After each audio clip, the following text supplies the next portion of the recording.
आज हम बात करेंगे रामनवमी के मौके पर देश के कई शहरों में हुई हिंसा की। पश्चिम बंगाल के हावड़ा से लेकर महाराष्ट्र के संभाजी नगर तक, गुजरात के सूरत से लेकर उत्तर प्रदेश के लखनऊ तक जगह जगह उत्पातियों ने शोभा यात्रा पर पत्थर बरसा। यह दंगाई अचानक आकर अपना काम किया और फिर निकल गए। लेकिन सवाल यह उठता है कि देश के अलग अलग शहरों में एक साथ हिंसा को अंजाम देना, या क्या यह किसी एक बड़े नेटवर्क या किसी एक बड़ी साजिश का हिस्सा, या फिर यह सिर्फ एक संयोग ही कहा जाएगा? इससे पहले पूरे मामले को हम आपको समझाते हैं, एक रिपोर्ट आपको दिखाते हैं, फिर हमारे मेहमानों के साथ चर्चा की शुरुआत करेंगे।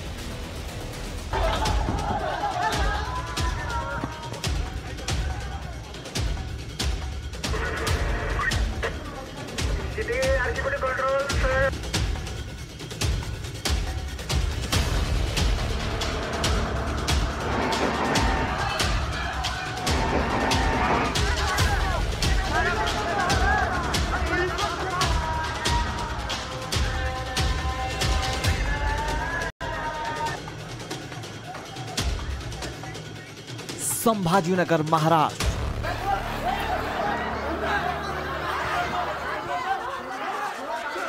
हावड़ा पश्चिम बंगाल,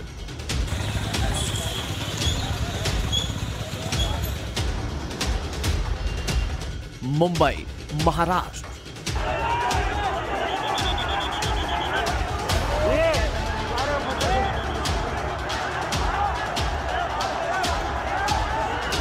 सूरत गुजरात,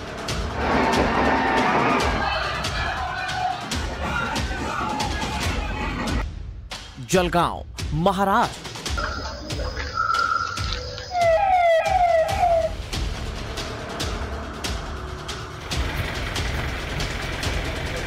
वडोदरा गुजरात,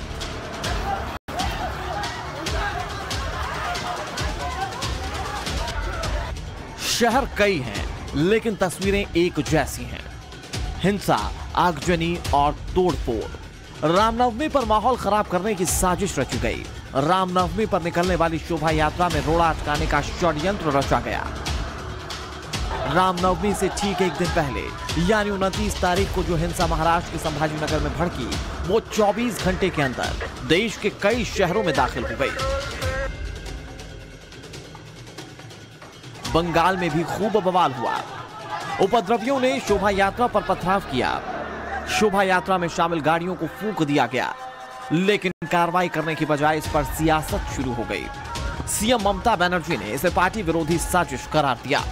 সবাইকে বাইরে থেকে ভাড়া করা গুন্ডা দিয়ে মেরে দাও, আগুন লাগিয়ে দাও, দাঙ্গা লাগিয়ে দাও। তোমাদের মিছিল করতে কেউ বারণ করেনি। তুমি তরোয়াল নিয়ে বুলডোজার নিয়ে মিছিল করবার পারমিশন অধিকার তোমায় কে দিয়েছে? गुजरात के 2 शहरों में माहौल बिगाड़ने की नाकाम कोशिश की गई। आरोप है कि वडोदरा में एक समुदाय विशेष की तरफ से शोभा यात्रा पर पथराव किया गया, जिसमें कई लोग घायल हो गए। सूरत में भी कुछ ऐसा ही करने की कोशिश की गई, लेकिन पुलिस ने हालात को काबू में कर लिया। इस साइड अगर आप देख पाए तो इधर एक मस्जिद है। मैं मेरे विजय से कहूंगा कि आपको वो मस्जिद दिखाएं। कुछ विजुअल्स हैं जो आप देखेंगे तो आपको शायद अंदाजा आएगा कि कुछ जो विजुअल्स थे उसमें यह पता चला कि उसी मस्जिद के ऊपर से पत्थर फेंके गए और उसी के बाद यहाँ परिस्थिति का जो निर्माण हुआ वो खराब से खराब होती गई। मुंबई के मलाड में रामनवमी पर यात्रा के दौरान तनाव देखने को मिला। आरोप है कि मलाड इलाके में कुछ लोगों ने जुलूस में शामिल लोगों पर पत्थर फेंक दिए। कई शहरों से आई हिंसा और बवाल की इन तस्वीरों को देखने के बाद सवाल ये उठता है कि आस्था के पर्व पर किसने उपद्रव किया? रामनवमी के त्योहार पर हिंदुओं पर पत्थर प्रहार किस लिए? जब हिंदू मुस्लिम भाई भाई, तो फिर कहां से आ गई ये दंगाई? सवाल बहुत बड़ा है। Bureau report, times now, Navbharat. जानते हैं भारत देश की सबसे बड़ी खूबसूरती की बात क्या है? यहाँ पर सारे धर्म एक साथ जुटते हैं, एक साथ रहते हैं, एक साथ त्योहार मनाते हैं। लेकिन ये देश में न जाने क्या हो गया है कि इस तरह की तस्वीरें जो हैं वो रह रहकर सामने आती रहती हैं। हमारे साथ इस पर बातचीत करने के लिए कई सारे मेहमान जुड़ गए। एक बड़ा पैनल हमारे साथ मौजूद है। हमारे साथ एहसन सिंह जुड़ गए जो कि बीजेपी के प्रवक्ता हैं। हमारे साथ विजय शंकर तिवारी जुड़ गए, बीएचपी के प्रवक्ता हैं। हमारे साथ अवधेश कुमार वरिष्ठ पत्रकार जुड़ेंगे अब से कुछ ही देर में। हमारे साथ स्वामी उपमन्यु जी जुड़ गए जो कि धर्मगुरु हैं इसके साथ साथ हमारे साथ लोकेश जिंदल जुड़ गए जो कि कांग्रेस पार्टी के नेता हैं, कपिल श्रीवास्तव हमारे साथ जुड़ गए समाजवादी पार्टी के नेता, बादल देवनाथ हमारे साथ जुड़ गए तृणमूल कांग्रेस का पक्ष रखेंगे, और अतीकुर रहमान हमारे साथ जुड़ गए मुस्लिम स्कॉलर है। बहुत बहुत स्वागत आप सभी का। शुरुआत विजय शंकर तिवारी जी आप ही से करते हैं। सर, जो ये तस्वीरें सामने आई, ये सिर्फ एक राज्य एक शहर तक सीमित नहीं थी, एक जिले तक सीमित नहीं थी, तकरीबन पूरे देश से ये सामने आई है। क्या ये ऑल इंडिया साजिश का एक हिस्सा था? क्योंकि आप देखिए एक चीज कॉमन थी, या तो धार्मिक स्थल या तो धार्मिक आयोजनों को निशाना बनाया गया। तो क्या ये एक ऑल इंडिया साजिश के तहत किया गया सब कुछ?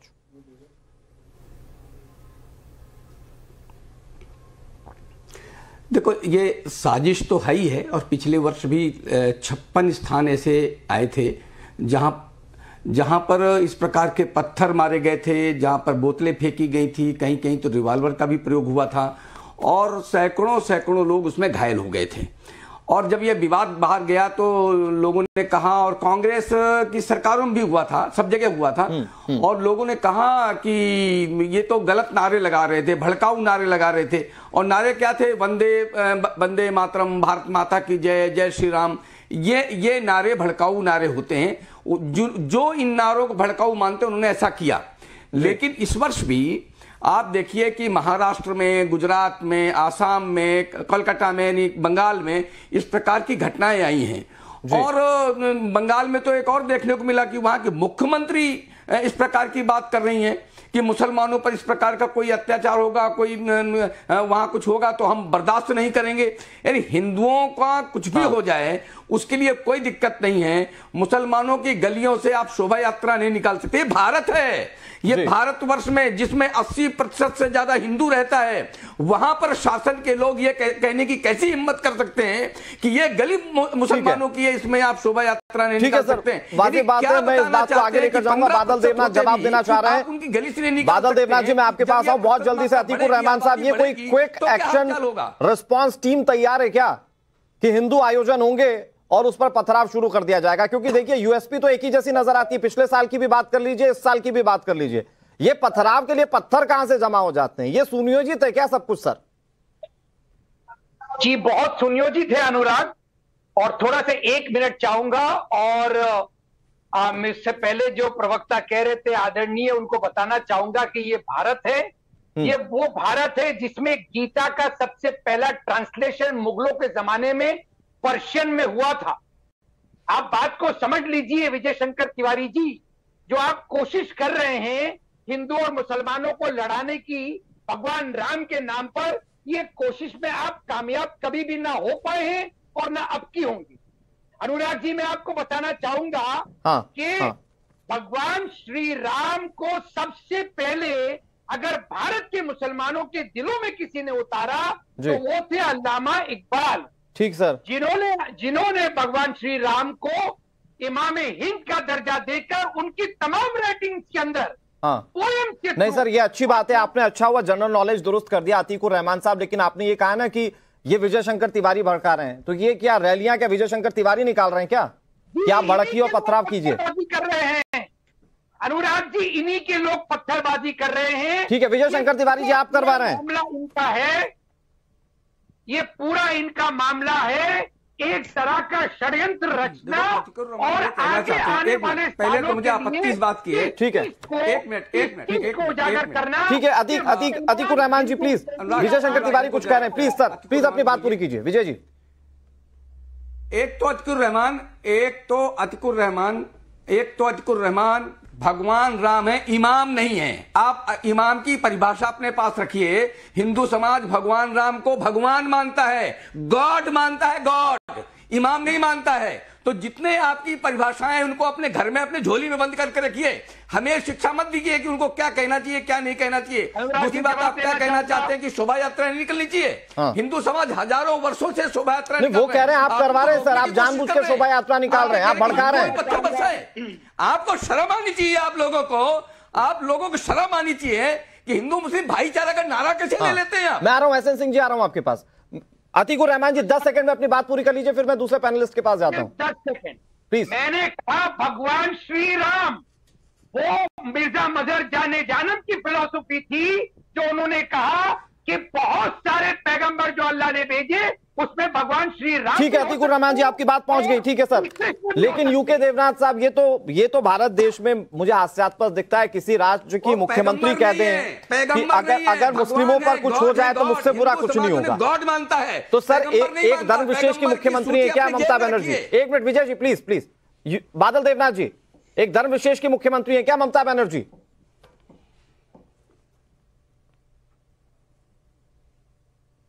ठीक है, हो सकता है बादल देवनाथ जी तक आवाज ना पहुंच पा रही, एक बार फिर से संपर्क दुरुस्त करके उनके पास जाएंगे। लेकिन कपिल श्रीवास्तव सर, ये पूरे घटनाक्रम को कैसे देखते हैं आप? और अगर देखते हैं और समझते हैं इस पूरे घटनाक्रम को, तो अब तक तो समाजवादी पार्टी ने इस पर कोई टिप्पणी नहीं की सर। देखिए, ये जो घटनाक्रम है ये अचानक ही नहीं है जी, और ये हम लोग मुसलसल देखें कि 2014 से जब से नरेंद्र मोदी जी की सरकार बनी है, हाँ, और जब से भारतीय जनता पार्टी की सरकारें अन्य प्रांतों में हैं, जिस तरीके का इन लोगों ने विश्वगमन किया है उसका ये परिणाम है। चक्कर ये किसी के नहीं है, ये सनातन के साथ खड़े हैं क्या? ये सनातन के साथ भी नहीं खड़े हैं। और ध्रुवीकरण से लाभ किसको है पॉलिटिक्स में? जो 80% का ध्रुवीकरण करेगा उसी को लाभ है। भारतीय जनता पार्टी जो है ये जा करके धर्म के पीछे छुपने का काम करती है और सारा कराया नहीं। लेकिन कपिल श्रीवास्तव साहब, अभी आगामी चुनाव को लेकर गलबैयां तो आप भी कर रहे हैं टीएमसी के साथ, और टीएमसी की मुख्यमंत्री ममता बनर्जी क्या कह रही हैं? वो क्या ध्रुवीकरण से अलग हिस्सा है क्या सर? मैं तो बार बार आपको कह रहा हूँ, कोई आदमी 80% का ध्रुवीकरण कराएगा, काहे 20% का कराने जाएगा? हम आपको कहें कि भैया हम तुम्हें 100 रुपया देते हैं, आप कहेंगे नहीं हमें 20 ही रुपए चाहिए। सर ये क्या बात करते हैं? ये एक समान प्रज्ञावान व्यक्ति भी नहीं, लेकिन डाउट रहेगा ना सर, कि मुझे डाउट रहेगा कि वो 80 रुपए नहीं मिलेंगे तो मैं ये कोशिश करूंगा कि पहले 20 रुपए पे हाथ मार लूं। तो ऐसा तो नहीं कि 20 रुपए पहले प्रॉपर पुख्ता दिख रहे हैं? वो नहीं मिलेंगे। हाँ, उस 80 वाले में हम भी 80 वाले हैं। हाँ, चक्कर ये है कि देश में ज्यादातर आ रहा हूँ एसएन जी, आ रहा हूँ आपके पास। 80 वाले में शामिल है। ममता बनर्जी जी भी जो है वो सनातनी है और ब्राह्मण। नहीं, लेकिन मुख्यमंत्री तो ये कह रही है ना, मुख्यमंत्री ने ये थोड़ी कहा कि आप रमजान में, मुख्यमंत्री ये कह रही है कि मुस्लिम ऐसा नहीं कर सकते। वो ये क्यों नहीं कहती कि नवरात्र में हिंदू भी ऐसा नहीं कर सकते? त्योहार तो दोनों के थे। हम तो ये कह रहे हैं कि जो उन्होंने कहा वो उनसे प्रश्न कीजिएगा। मैंने इसीलिए आपको पहले कहा ना कि सर आगामी चुनाव को लेकर आप भविष्य देख रहे हैं उनके साथ, तो हो सकता है बता। ठीक है, बादल देवनाथ है मेरे साथ, मैं बहुत जल्दी से आता हूँ आपके पास एसएन जी। होना ही नहीं चाहिए धर्म। ठीक है, मैं आ रहा हूँ आपके पास, कपिल जी मैं आ रहा हूँ आपके पास। ठीक है एसएन जी, वो कह रहे हैं कि 80% के ध्रुवीकरण के चलते आप ये पूरे देश में करवा रहे हैं। देखिए, ध्रुवीकरण कौन कहता है? भारत माता को डायन कह देंगे और कहेंगे कि हमको मुल्ला मुलायम कहलाना ठीक है, हम मुल्ला मुलायम कहलाएंगे। राम भक्तों पर आप गोली चला देंगे, भगवान को मानेंगे नहीं। और 2016 में ममता बनर्जी को छोड़ दीजिए, कपिल श्रीवास्तव जी से सवाल है मेरा। 2016 में होली आती है और उसी दिन जुमे की नमाज पढ़नी होती है। समाजवादी पार्टी की सरकार ये निर्णय लेती है आधे दिन होली मनाइए और आधे दिन जुमे की नमाज पढ़ी जाएगी। अरे मैं तो कह रहा हूं भगवान राम सबके हैं, ब्रह्म नाम है अज भगवंता व्यापक अनादि अनंता। मैं कह रहा हूं ऐसे भगवान राम जो हमारे भी हैं, जो आपके हैं, जो गांधी जी के राम है, जो सबके राम है, जो भारत की आत्मा में निवास करते हैं, उनका अगर जन्म अयोध्या में हुआ है, उनका जन्मोत्सव भारत में मनाया जाएगा या काबा में या इंग्लैंड में या ब्रिटेन में मनाया जाएगा। ऐसे भगवान सुन तो लीजिए, शोभा यात्रा निकलती है, क्यों तकलीफ हो जाता है ऐसे लोगों को?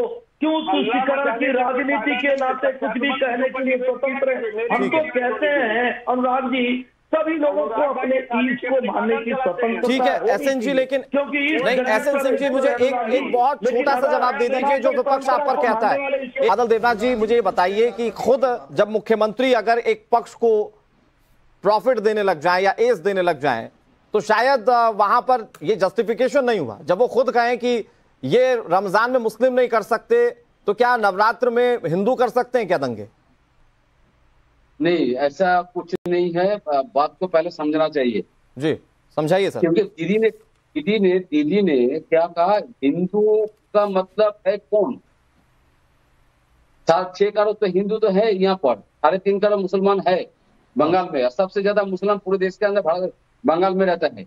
और दूसरा बात है जो मैं कहना चाहता हूँ, जो जहां पर आरएसएस, विश्व हिंदू परिषद, बजरंग दल हर साल, मैं तो 20 साल से मैं देख रहा हूँ बंगाल में, जहां पर मुस्लिम इलाका है उसी इलाका से इन लोगों को हथियार लेके, अस्त्र शस्त्र लेके, तलवार लेके, नहीं, लेकिन बीएचपी जहाँ से उस शोभा यात्रा को लेकर जा रही है सर, उसका तो उसकी तो अनुमति आपने दी है ना सर। जो लोग भाजपा करते, जो लोग कहीं लिखा है कि इलाका देखकर इलाका देखकर जुलूस निकलेगा, इलाका देखकर चीजें होगी। भगवान राम जो रघुपति हैं, जो राघव हैं, जो भारत के आत्मा में निवास करते हैं, जो सबके राम हैं।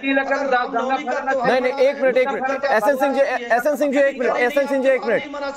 एक मिनट, प्लीज मुझे बादल देवनाथ को एक मिनट करेक्ट करना पड़ेगा। एक मिनट, बादल देवनाथ जी मुझे ये बताइए, ये क्या तरीका है कि ये मुस्लिम इलाका है, वो हिंदू इलाका है, ये देश में क्या इलाके बटेंगे क्या? अब तो नहीं मानेंगे हम। दुर्गा पूजा बिल्कुल सही कहा आपने, पूजा न मनाए, पूजा नहीं मनाए, भगवान राम की आस्था का रामनवमी नहीं मनाए, भगवान विष्णु सत्ययुग में आवास बना रही है। और एक भगवान विष्णु, अरे एसएन सिंह जी प्लीज एक मिनट सुन तो लीजिए, उन्हें शस्त्र लेके, त्रिशूल लेके घर जला दिए जाते हैं, उस पे आप जिक्र नहीं करते हैं।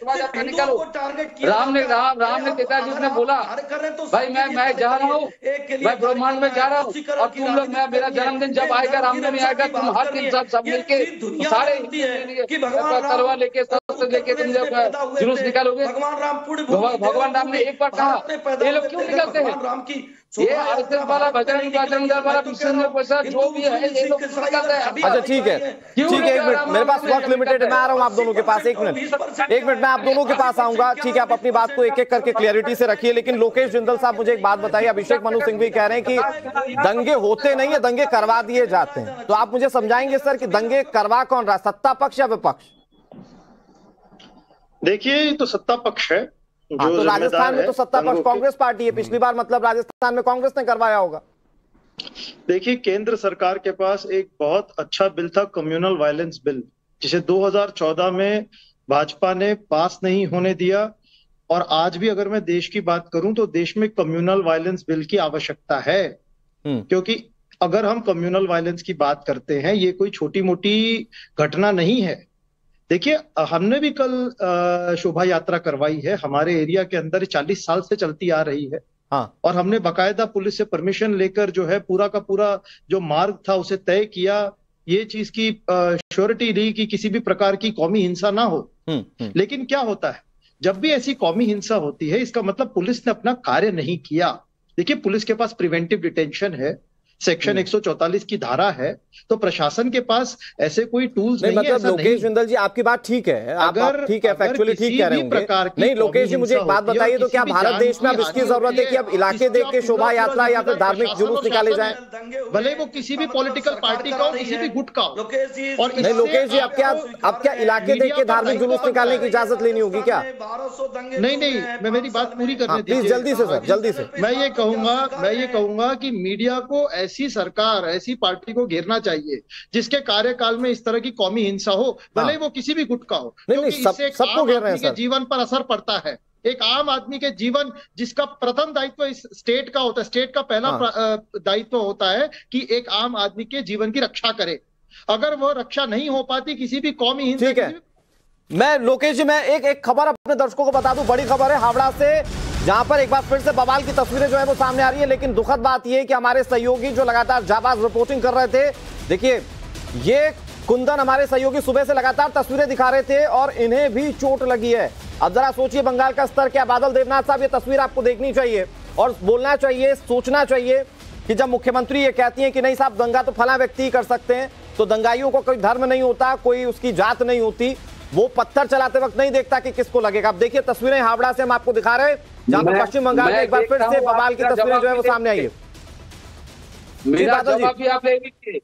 ये रामनवमी के दिन ये लोग जब रमजान महीना चल रहा है और रामनवमी दिन हावड़ा इलाका में इनको निकालने का क्या जरूरत था? अरे तो सर कानून व्यवस्था तो आपको देखनी पड़ेगी ना सर। सर सुनिए जानकारी पहले सर, ये सच्चाई देखिए। अमेरिका में निकालेंगे, हावड़ा में निकालेंगे। एक मिनट स्वामी जी, मैं आ रहा हूँ। अवधेश जी, पुलिस के साथ बातचीत के बाद ये तय हुआ था कि अलग अलग जुलूस नहीं निकाले जाएंगे। 42 अलग अलग संस्थाओं संगठनों ने उनके तय रूप पर कि नरसिंह मंदिर से, अरे सुनिए, नरसिंह मंदिर से जुलूस निकलेगी और हावड़ा मैदान में खत्म होगी। 42 ऑर्गेनाइजेशन थे और जुलूस 5 बजे निकले, आराम से आ रहे थे, लेकिन संध्या बाजार में जुलूस पहुंचते ही जुलूस पर छतों से हमले हुए, लोग सड़कों से पत्थर फेंकने लगे, स्प्रिट के बोतल फेंकने लगे। वीडियो में साफ दिख रहा है।